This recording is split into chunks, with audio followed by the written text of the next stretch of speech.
Hello, I am Ted Humphreys. For my audio commentary assignment, I decided to cover Space Ghost. The episode is Nightmare Planet, and it was made by Hanna-Barbera in 1966. My personal thesis is that the stiff and limited movement, as well as the source materials of the animation, are frightening to younger audiences. Now, at the beginning here, we see the hero is locked in the cage. The villain says he's going to rule the world and all that. And after that, we are shown a bunch of monsters. Now, considering how new all this animation was to children, I'm assuming that the children would be scared of the monster designs and how freaky they look. I mean, even to me, and I'm not a child, they look kind of freaky. Like, look at that thing. That thing looks terrifying. Look at it. Like it move and how they move. They move so unnaturalistically, and they have so many weird like design concepts and whatever. Now, in this animation, we're going to see a whole bunch of scenes of suggested torture. The villain talks about. The villain takes someone's head off, and apparently the villain dies off screen, as well as just a whole bunch of other frames of the animation just looking like pure nightmare fuel. A lot of the things in this animation were probably just new concepts for kids, and I'm sure a lot of this could have absolutely terrified them. The scene currently happening on screen is the villain pretending to be someone else. Now, I don't know. I think this just could like scare children thinking that someone could pretend to be someone else for like nefarious purposes. I don't think children are as used to stuff like this as they would be nowadays. And as well as the villain's design overall, he looks kind of freaky. He just looks unnaturalistic and just incredibly inhuman. And to see him lock up what I presume to be younger people would also be very frightening to children as well. Here we have another example of one of the terrifying monsters.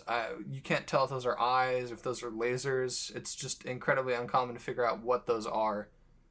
And here we have a whole screen full of a whole bunch of other monsters that are also probably frightening to children. All of them moving in unnaturalistic and just creepy ways.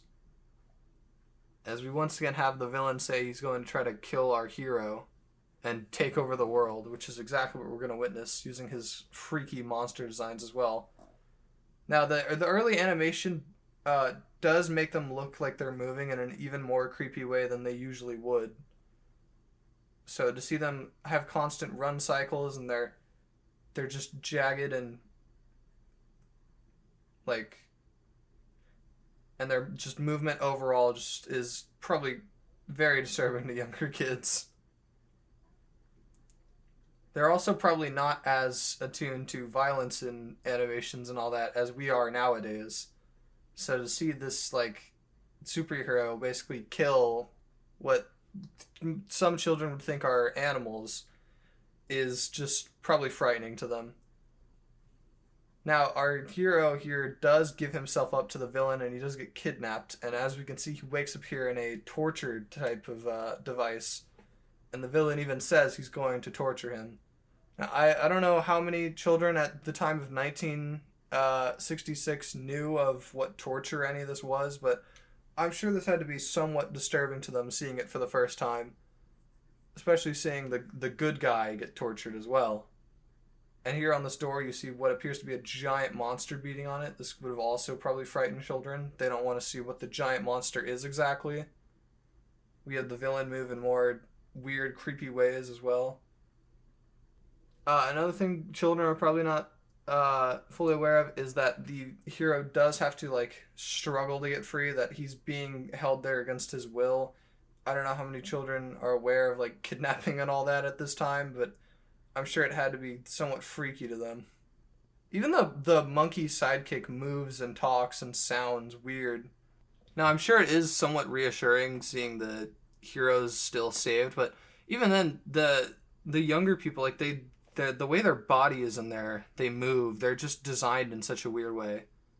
Now, the villain releases the giant monster, which I'm sure terrified children, that he poses such a threat to such a strong hero. And that even fighting him back at all is doing little to nothing, and that he almost kills him. But thankfully the hero fights him off.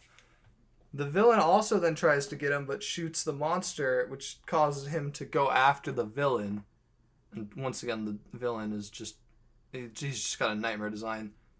Now, this scene I think is also pretty important because you can see the villain running scared from the monster, and he's basically killed off screen, I think, is what is implied. And I think that's another thing that kids would probably not be very useful to. Like, they would just a guy dying at all. I don't get me wrong, he is a bad guy, but I don't know how many kids are used to someone dying at all. The hero's design is also somewhat off-putting. I mean, it's just a face, and the rest is shrouded in black. You have the monkey looking really weird again, and he's putting on someone's fake face.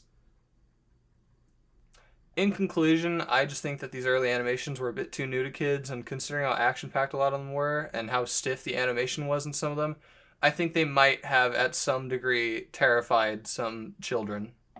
I don't know. There's just something about the scene that I feel like kids would find, at the very least, somewhat disturbing. I mean, first of all, the monkey design is just a little bit creepy, and second of all, wearing an exact replica of someone's face is also probably a little disturbing. Anyways, I've been Tate, and this has been my audio commentary project.